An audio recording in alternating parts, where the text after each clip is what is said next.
Hello, everybody. Welcome to today's episode of the Create a Life You Love video podcast, where we get to connect with people from all around the world to share tips and strategies to help you on your journey. So I'm your host, Chantel Cox. I'm an author and transformation coach who empowers motivated professional women who are ready to break free from the bondage of daily stress and anxiety so that they can step into their full potential and create a life that they love. I'm super excited to be here today with Mbiotidem Bassey. Mbiotidem is on a mission to help busy but stuck professionals turn their gifts into profit so that they can dedicate their time and energy to those things that matter most to them. He's the author of the best-selling book, Entering the Zone of Success. So, hey, Mbiotidem, how are you today? Thank you so much for having me. I'm wonderful. I'm excited. Let's go. I love it. I love your enthusiasm and your positivity. And so tell us where you're joining us from.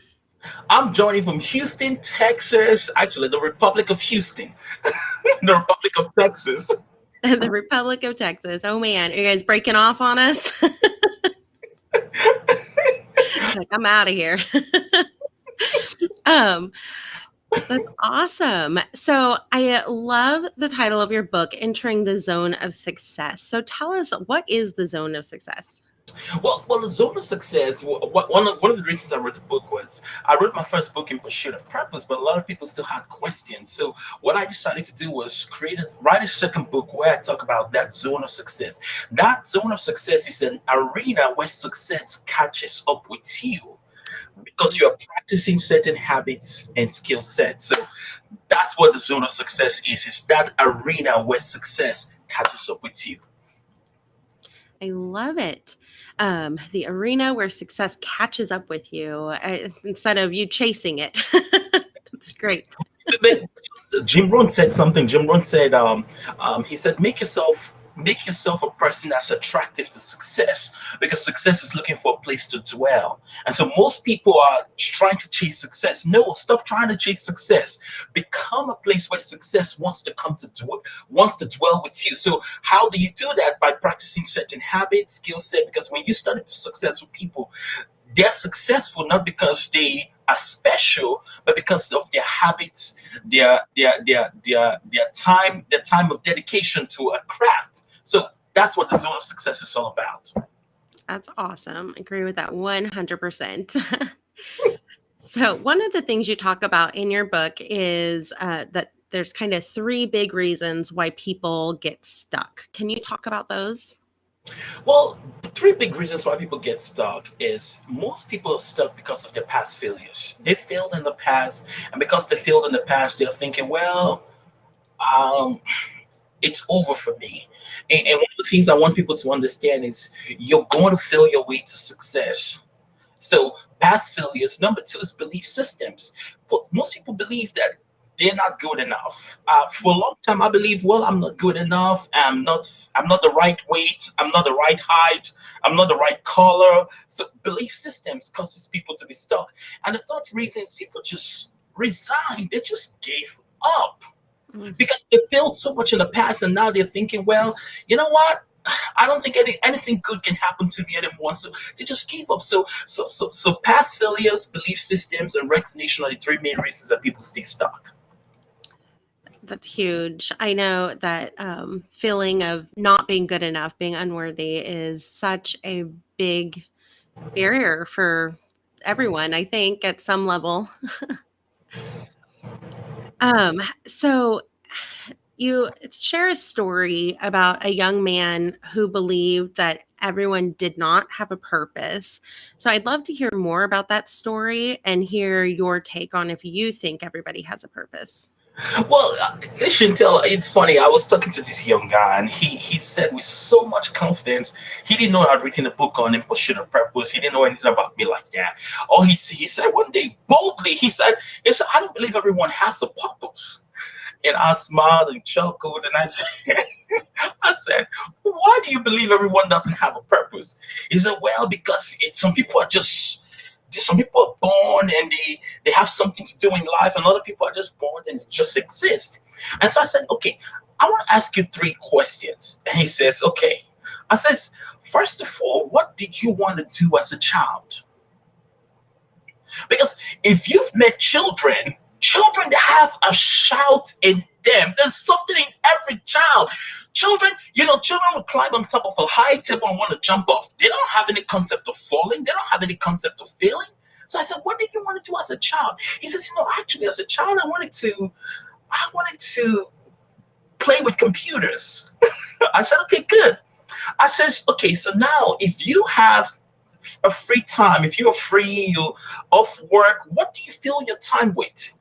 He says, actually, you know what? I fill my time with reading about computers, studying computer books, playing with computers. I said, interesting.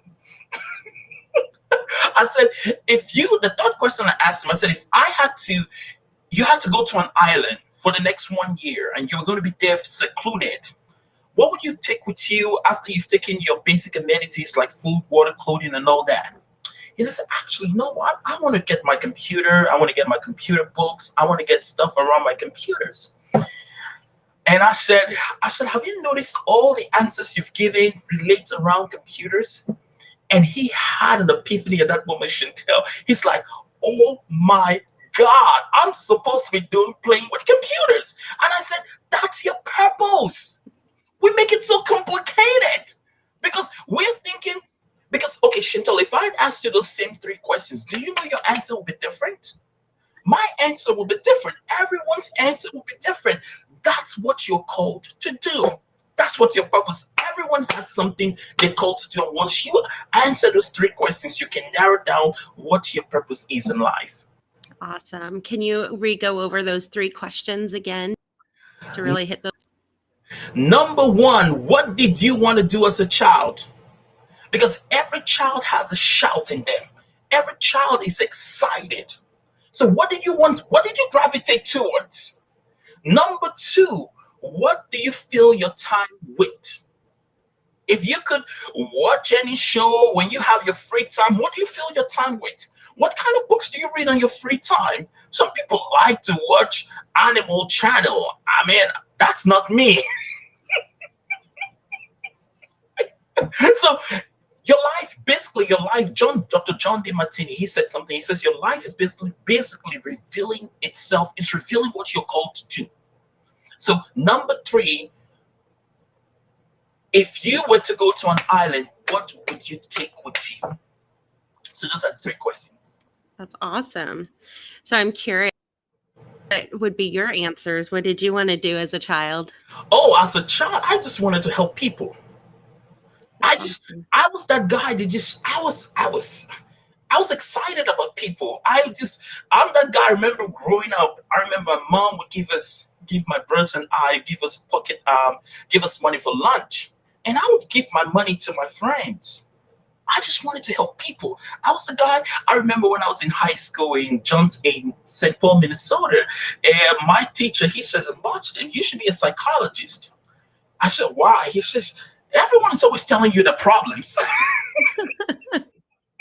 And it's true because people gather around me and they just want to talk. They just want to tell me people call me all the time, Chantel, and they say this to me. They say, I don't even know why I'm telling you this. And they just tell me secrets they don't tell anyone else. Wow. So your life is already revealing what you're called to do. You just gotta pay attention to it. That's awesome. Because now, on such a larger scale, you're going around and helping people through your books, through things like this, being podcasting. And then I know that you're a speaker and a consultant and a coach and have all kinds of ways that you're reaching out and helping other people and fulfilling your own purpose. That's right. For me, getting on the stage and speaking, I remember as a kid, I would sit there and practice speeches. And I was practice speaking to people. And so I remember when I grew up in Nigeria, growing up in Nigeria, I remember one of the time coming in front of the student body and speaking to everyone. And people are cheering and screaming. That's what I've always loved to do. Someone say, how did you know that's what? I don't know. I always gravitated towards that. And so when you look at your life and you say, okay, some people say, well, I don't know what I'm called to do. Well, Call a timeout and just sit down and go back to the past and just review your life, because your life is already demonstrating what you're called to do. And it's once you do that, it becomes obvious, it becomes evident. I love that.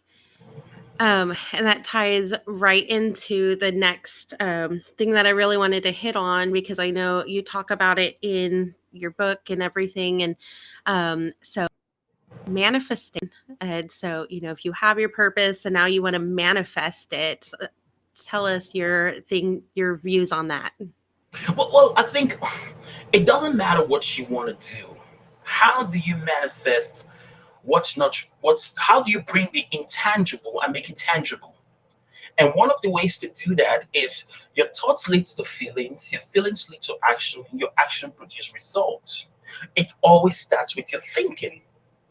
And so for a long time in my life, I was thinking, well, I want to change my life. I want to make this money. I want to do this. And I will try to go out there and just do the work, just work hard. And it never worked out. And then I realized, no, no, no. It doesn't start with action. It starts with thinking. Because your thinking produces your feeling, and your feeling always leads to action. Your action creates results. So when you want to manifest whatever it is you want to manifest, think about it. Chantal, I talk about this in my book. If you've ever fallen in love with someone, what was the first thing you did? More than likely, you started thinking of the person. You started getting obsessed with the person. You thought about the person for hours. And you were imagining the person holding your hands and you just being around the person. What happened? You naturally you were activating the process of manifestation. And then all of a sudden, subconsciously, you began to send those signals to the person.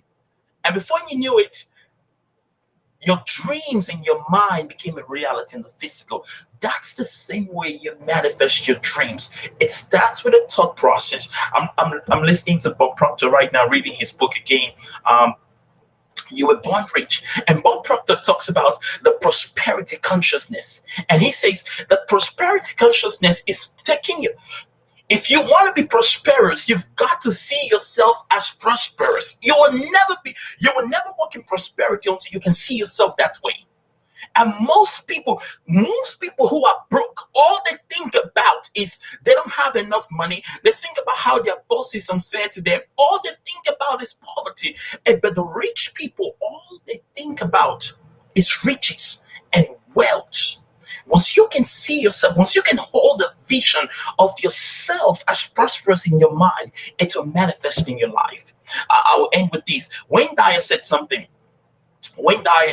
whenever he wants to write a book, he says the first thing he does, the first thing before he writes a single word, he prints out the book cover and puts it in front of him in his study. And every day he looks at it and visualizes that book in the hands of people. He never writes a book until he does that.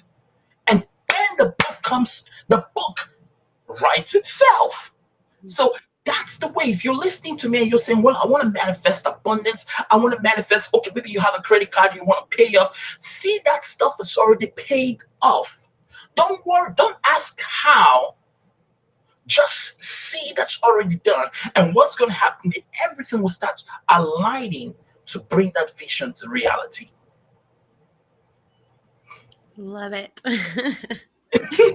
um, so as part of manifesting and having those thoughts, and this totally aligns with my audience is very familiar with my coaching process that I use is neuro coaching, and it's your thought creates an emotion, which creates the beliefs. Your beliefs do your decisions, which actions results. I mean, it's exactly what you're saying. And so one of the things that we talk about is catching those automatic negative thoughts. So can you talk about how positive self-talk plays into this whole arena? Okay. Tony Robbins. Tony Robbins. You probably know Tony Robbins, or your audience probably knows Tony Robbins. He said he was I think 24 years old. He'd gotten married, and he had told himself before he got his first child, he wants to be a millionaire. And then he got happy one night. Now his wife is pregnant, and he's like, he's a janitor making $30,000 a year, and he said he wants to make $1 million once he has his first child. So he had less than 9 months to make $1 million from 30,000. Think about that. So how do you breach that gap? It's not by working harder. Most people think I'm going to work harder. The road construction guy is working really hard. The landscape guy is working really hard. Most people working really hard, but that's not going to breach the gap. So what did Tony Robbins says he says every day he will wake up and he will begin to say positive affirmation.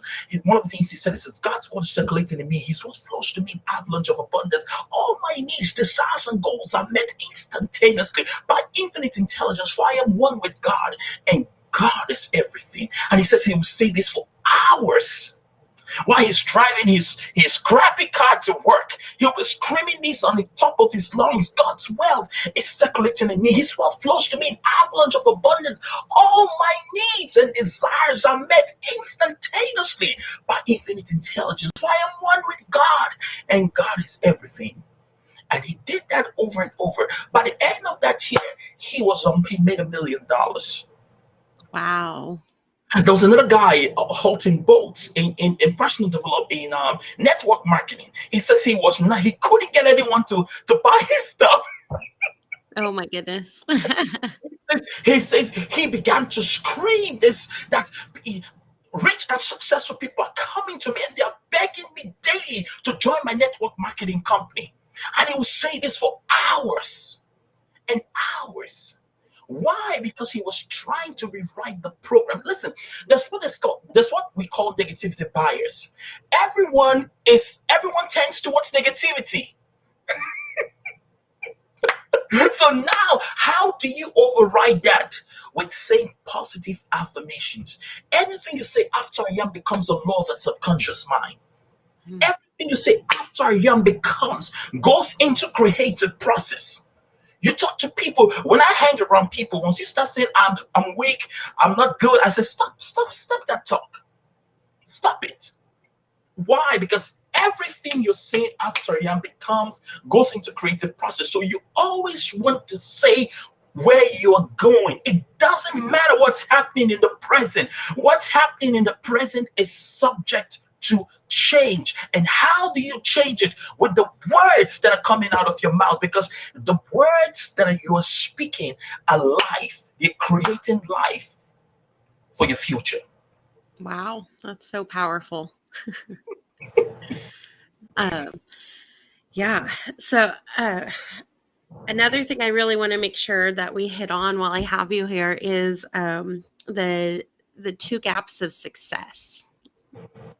Well, but that's what we've been talking about, the two gaps, right? Because most people, when they okay, when you have a desire to achieve anything, there is the so for example, I want to maybe let's say I want to make $100,000 a year, or maybe $1 million a year, and so I'm currently making maybe 50,000, and I want to make $1 million. There's a gap. Mm. So what people think of is, well, there's a physical gap here. I just need to work harder to make that money. But what they fail to realize is, yes, there's a physical gap, but there's also another gap, a spiritual gap. So the people, for example, think about the lottery people, the people who win the lottery, right? They closed the physical gap. They made $100 million in the lottery. Statistics are shown that within 3 to 4 years, they're back broke. What happened? They closed the physical gap but failed to close the spiritual gap. How do you close the spiritual gap? You have to become what you're seeking. You have to become one with it. And how do you become one with it? You relate with it in your mind. This Napoleon Hill wrote a book titled Think and Grow Rich. In fact, when he wrote the book, Andrew Carnegie, the richest man in the world at that time, commissioned him to write the book. And he told him, okay, I'll give you access to 500 rich people. And what I want you to do is interview these people. And when Napoleon Hill interviewed these 500 people, he came to one conclusion. Every one of them agreed on one thing: how you think is what you become. That's the spiritual gap.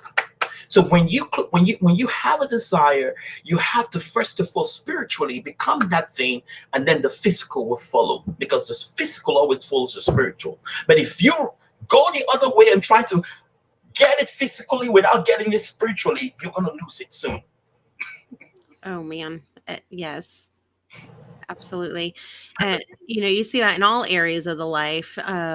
Think about, if you go on a fad diet and you lose weight real fast, but then you don't really change how you think about food and your relationship with food and everything with that, and you're going to gain it back. So, awesome. So, I write about in my book the SMART goals, and those are kind of what everybody is knows and familiar with. But you have a different take on it. Will you walk us through that? Well, the smart goals. My first book, I talked about smart goals because that's what I was taught. So we all going around here talking smart goals. It has to be specific, measurable, achievable, relevant, and time bound. That sounds so great, but the problem was I was not achieving my goals. So I remember I was at a meeting with my mentor, Jonathan Sprinkles, and he had 150 people in the room. They've paid lots of money to be there, and he's coaching them. He's the Americans Connection coach, and so he's coaching these people, and they're just pulling on him. So I had the opportunity to volunteer in the meeting. So he's having a meeting with the volunteers, dinner with the volunteers at the end of the 3 day meeting. And we're sitting down in the restaurant. And then I turned to him, I said, man, I would understand how to achieve my goal. And he says in Mbiotidem, most people talk about smart goals, but I like to talk about emotional goals. He says, because when your goals are emotional, you're more likely you're going to achieve them. And so that triggered something in me, and I began to study. And so what I did was I began to apply that, and I came up with a framework that I use for my clients, and I call it TAME. It's a framework to tame your goals. So T stands for time frame. What's the time frame? Your goals, your goals must have a time frame. So I was talking to someone the other day. They said, "Well, I'm going to write my book someday," and I laughed and I said, never. Ever gonna write the book. So it gotta have a time frame. What's the time frame? A stands for accountability. A stands for accountability. Listen, the reason I am where I am today is not because I'm smarter than anybody else. It's because I pay people to hold me accountable. My first book, the only reason I wrote my first book was, first of all, I had a publisher. And then next, I had an accountability partner that called me every Friday and said, "Mbiotidem, did you write this week?" And Chantel, the weeks I did not write, I called her and said, "Hey, I'm really very busy this week." I came up with a lie, something. I told her something because I did not want to get on the call. So T stands for time frame, A stands for accountability, M stands for measurable. How much by when? Can a 5 year old know when your goals is achieved? Well, I'm gonna write, I'm gonna write something someday. Well, it's not measurable. Well, I'm going to write a book, a 20, a 50,000 word book. We can measure that. So it has to be measurable. It has to be emotional. Why is this important to you? Is this important to you? Why is it important? For me, why do I do what I do? Because I want to be able to take care of my mom. That's important to me. So it's emotional. So when I come up here and I don't feel like doing the podcast, I still do it. Why? Because I need to get my message out there, because I need to get the money to take care of my mom. So there's got to be an emotional component in your goal. And then S is for strategy. Mention tell for years. Do you know what? I set goals at the beginning of the year. At the end of the year, I did not achieve nothing. And you know why? I didn't have a strategy. There was no strategy. So what I do now is, okay, I want to achieve this goal. What's the strategy? What are the steps? What's the plan? Just listen. I don't care what your goal is. You say, well, I don't know how to achieve the goal. That's fine. What can you do today, tomorrow, next week to get to that goal? Do something every day to get you towards the goal. Let's say, for example, you're trying to write a book. You've written a book. Books don't write themselves.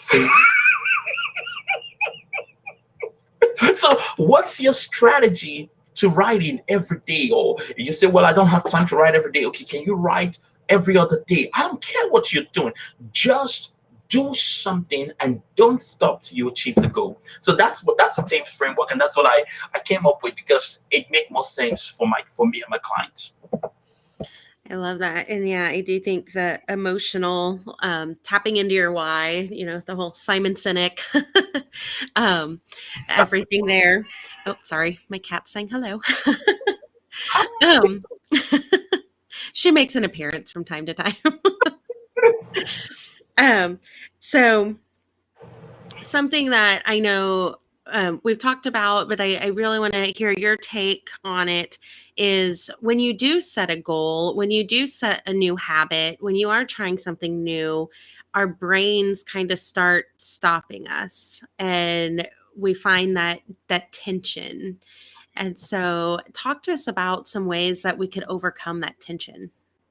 Well, I mean, when you set any goal, I don't care what it is, you're going to have that cognitive dissonance. And cognitive dissonance basically is a tension. It's tension.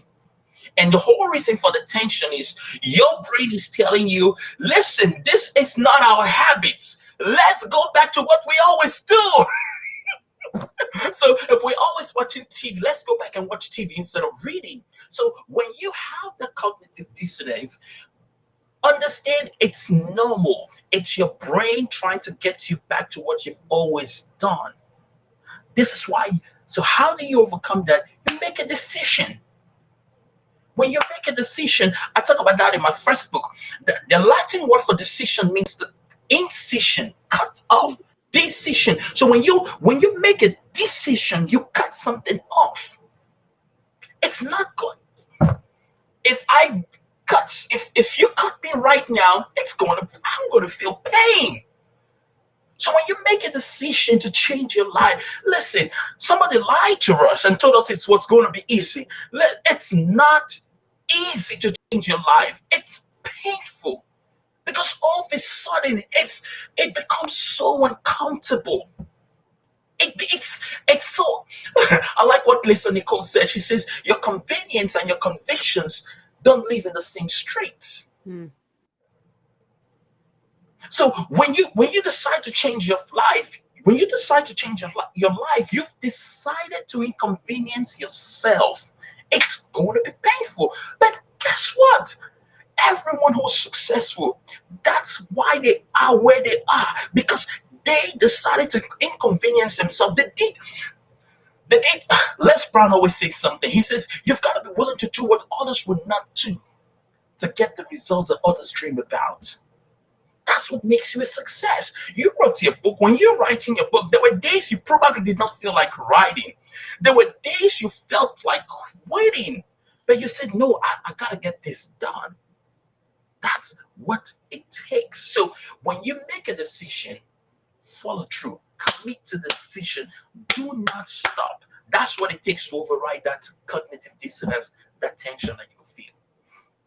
I love it. I love it. So you have quoted so many of the big kind of personal development gurus, Les Brown, Tony Robbins, Napoleon Hill. Like you've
Okay. Hello. Oh, okay. Oh, we're back.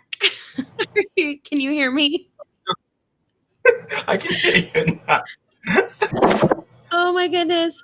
My computer kicked me off. I'm so sorry, everybody. We still have two people on live with us. Thanks for sticking with us. And thank you, Mbiotidem, for not bailing. This is live, ladies and gentlemen. No editing.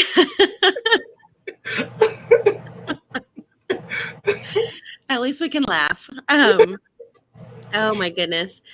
Okay, so before my internet connection so rudely interrupted us, I was commenting on how you've quoted so many of the personal development gurus, the big names, everybody that we all look up to and read and listen to their podcasts and everything. So I wanted to hear about how kind of you started on your personal development journey. Like, was that a lifelong thing? Is that something your parents instilled in you? When did that start?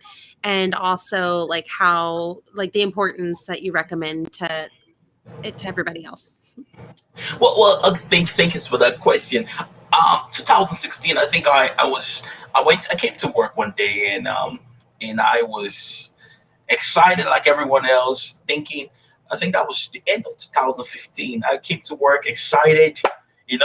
This was the day that my boss was going to tell us who was going to get a raise for next year.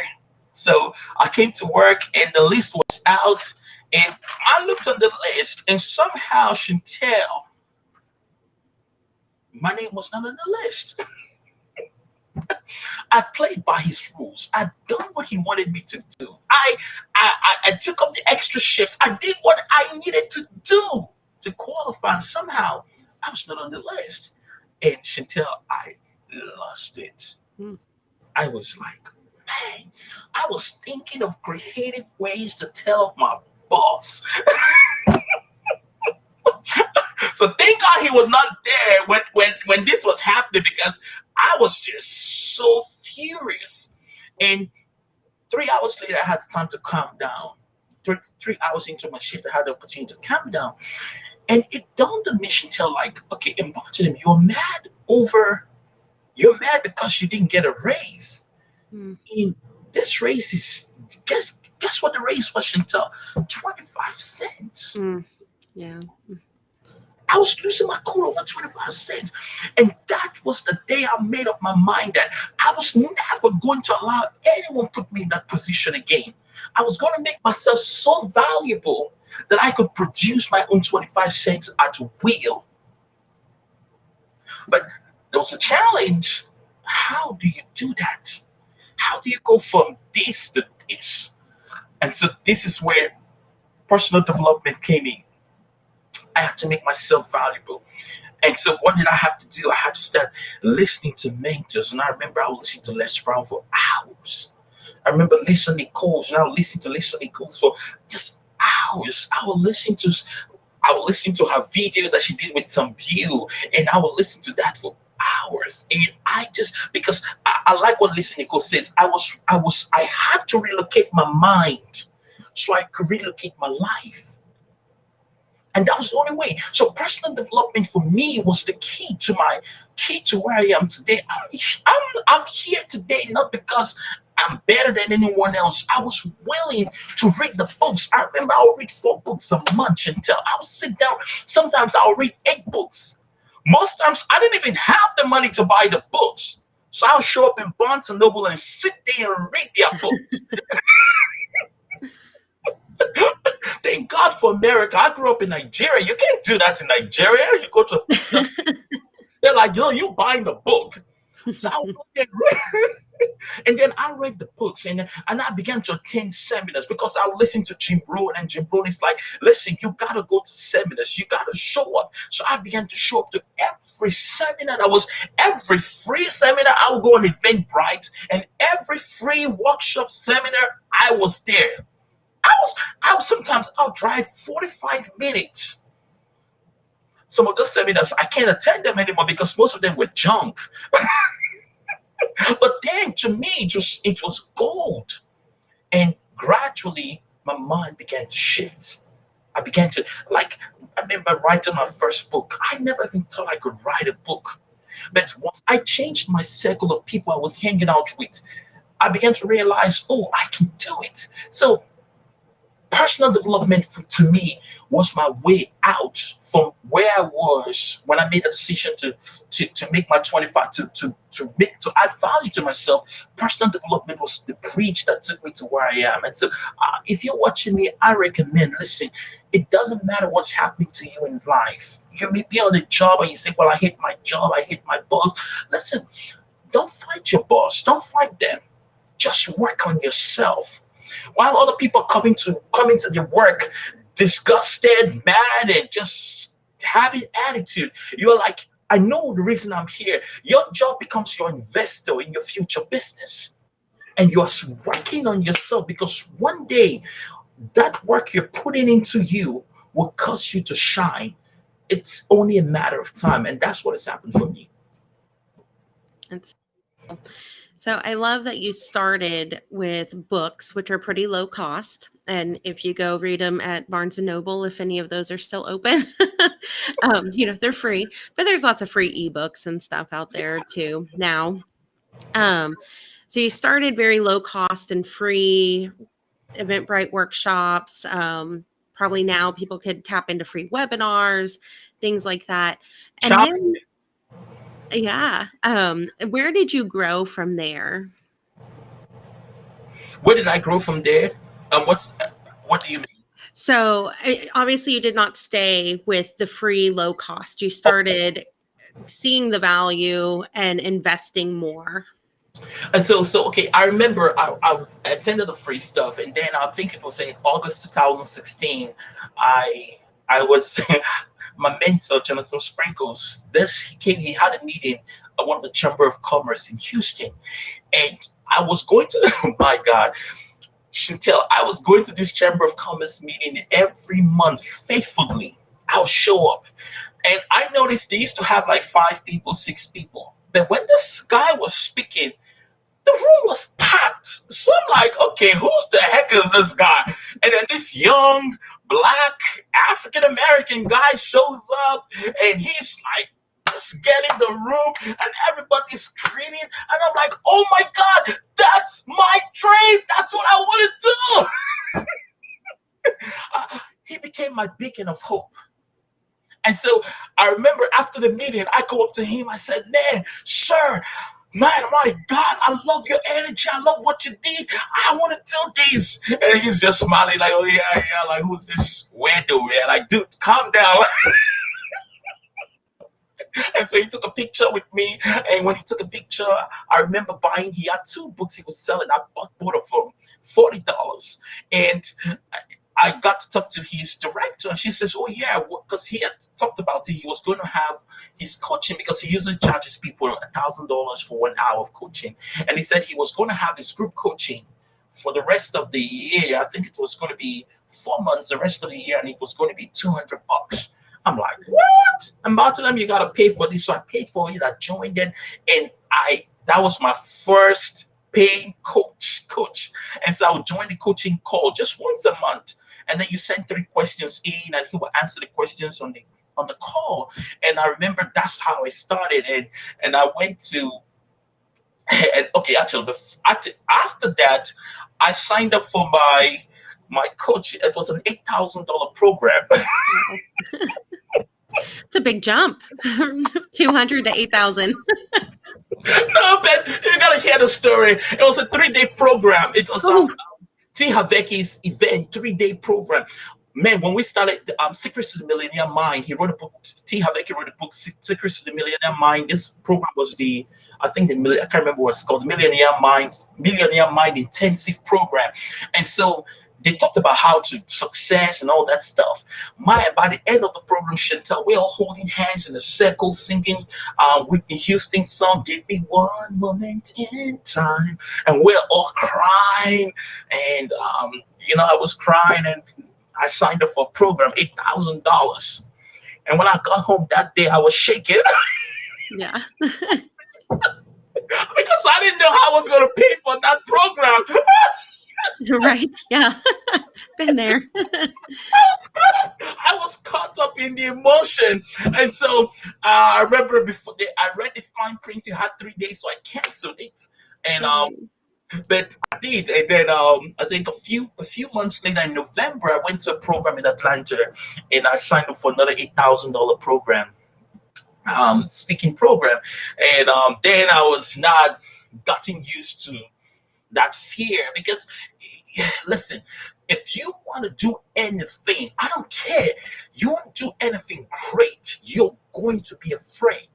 mhm. You've got to do it afraid. Your life is not going to change without you stepping out of your comfort zone. And the first, I talk about that in my book. When you step out of your comfort zone, the next thing you run into is the fear zone. When you push past the fear zone, you're going to enter the pain zone. This is when you're going to experience pain. And then when you push past the pain, you experience growth. You're no Mm. longer the same person. And so, yeah, so I went from the free to the pay. And so, if people watching me, you're watching us, and you're watching the replay, listen, sometimes, when you're starting out, you don't have all the money to pay, and that's fine. But you cannot, you cannot, like Lisa Nichols would say, you cannot Google download your way to success. You need a mentor, you need a coach, someone like Chantel who helps people get to where they want to go. Why is it important to get a coach? Because they know the shortcuts. Mm. They know they have the roadmap. So when you invest in the coach, you're investing in the shortcut, you're investing in the roadmap. Otherwise, you can try and figure it out by yourself. You're going to make lots of mistakes. And that's why I didn't have the money I invested. I invest in coaches all the time. Why? Because I'm not that good. I need help. I hear ya. Yeah.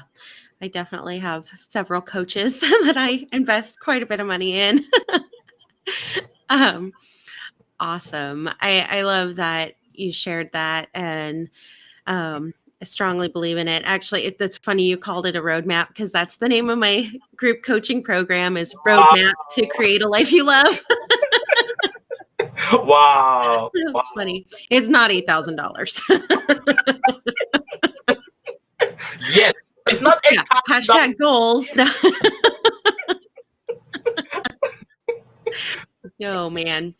Um, yeah. So did you that event was live with T. Harvecker? Oh, so the event in Houston, the Millennium Mind Intensive, it was almost like a franchise event. Okay. He had his trainers coming to different locations to teach the event. So it was not with him personally, but it was his system they were using to teach. Awesome. It's still super powerful. Yeah, I love his work. Oh, Yeah. oh wow, you're familiar with his work? Oh yeah. Do you know what the T stands for? No, I don't. I don't know what the T stands for. What does it It's stand for? the Harvecker. Are you serious? I was thinking Timothy or something. I know. Everyone thinks it's gonna be like this big fancy something in depth, but he's like, no, it's the Harvecker. It just sounded fancier if it was like tea. I'm Wow, like, I didn't know that. okay. um, okay, well, that's awesome. So I'm curious. This is a question I ask all my podcast guests. What are your daily non-negotiables? Daily non-negotiables. One of the things I love to do every day is to feed my mind something positive. My life today is as a result of that. Because again, you talked about that in the ants, negative automatic thoughts. We have that negativity bias. So if you let yourself go, all of a sudden you discover you're so negative. So I love to listen to something inspirational. I watch, thank God for YouTube.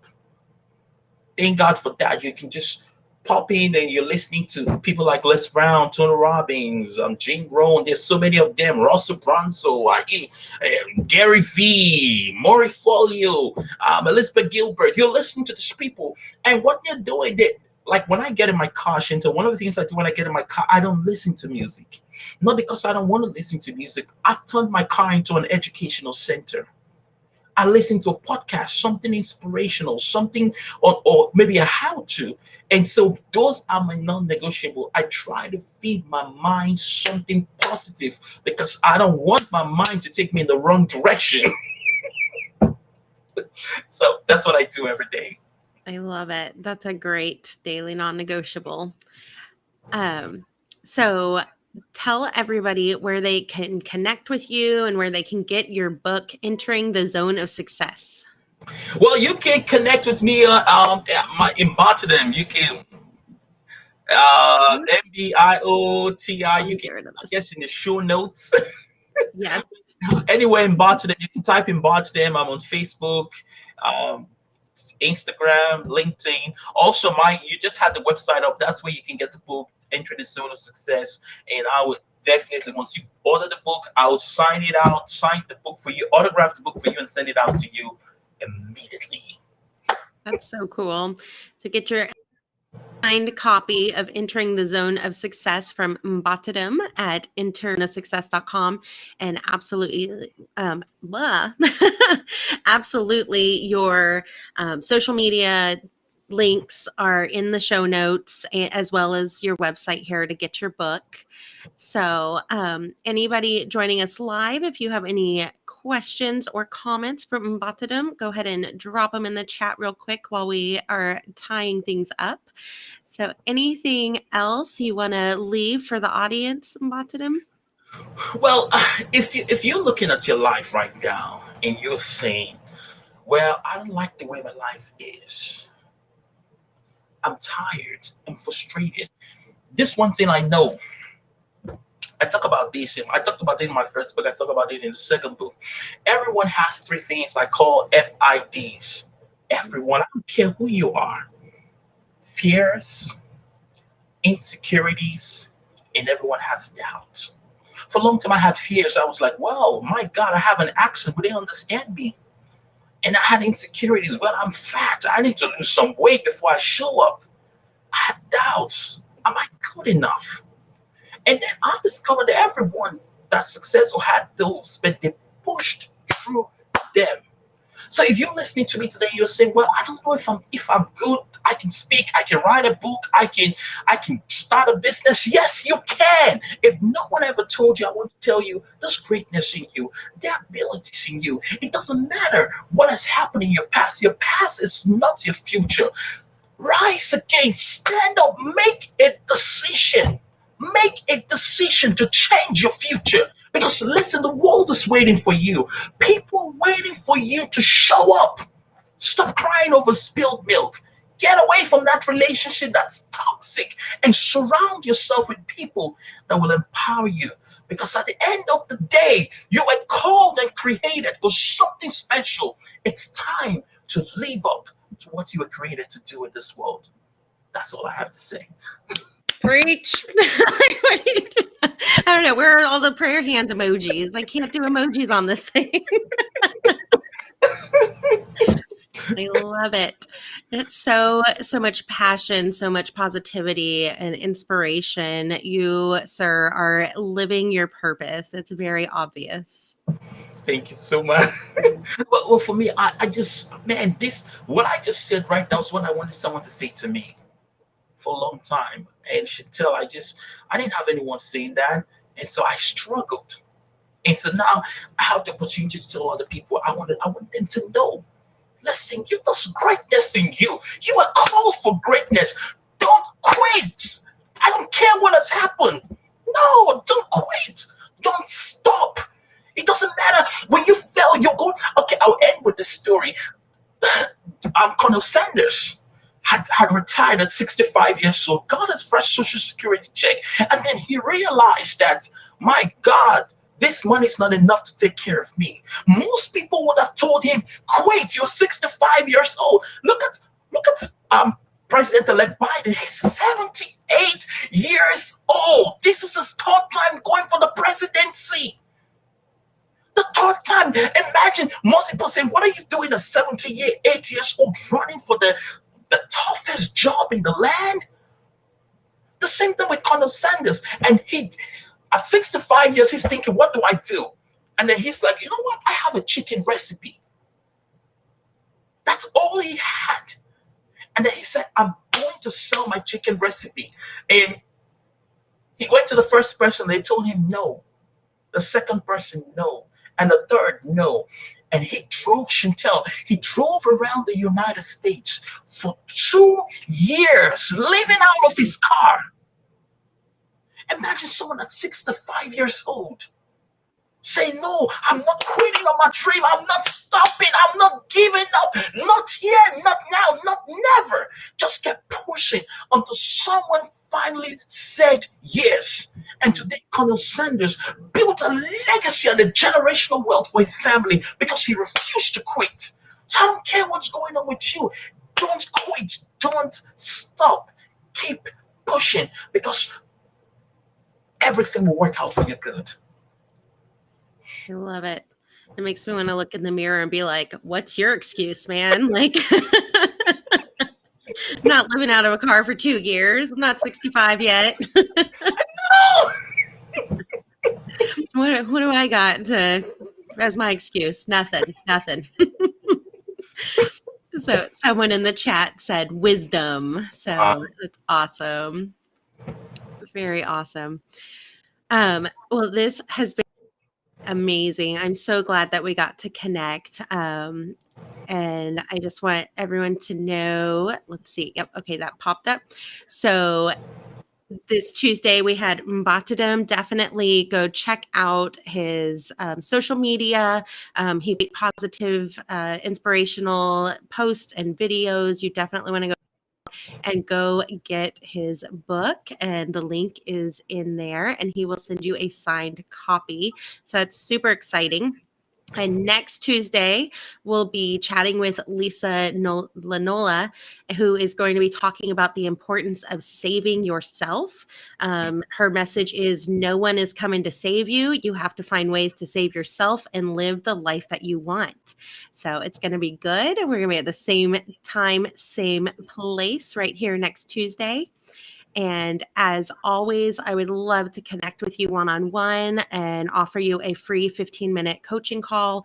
You just let me know a challenge you're struggling with, and we'll walk through the neurocoaching process and try and get down to that automatic negative thought and to that internal belief and give you some quick wins and steps so that you can overcome and start rewriting that belief in you. So again, thank you so much, Mbiotidem. It's been a pleasure. Thank you, everyone who joined us this evening. Please stay 6 feet away from each other, mask up, wash your hands, stay healthy.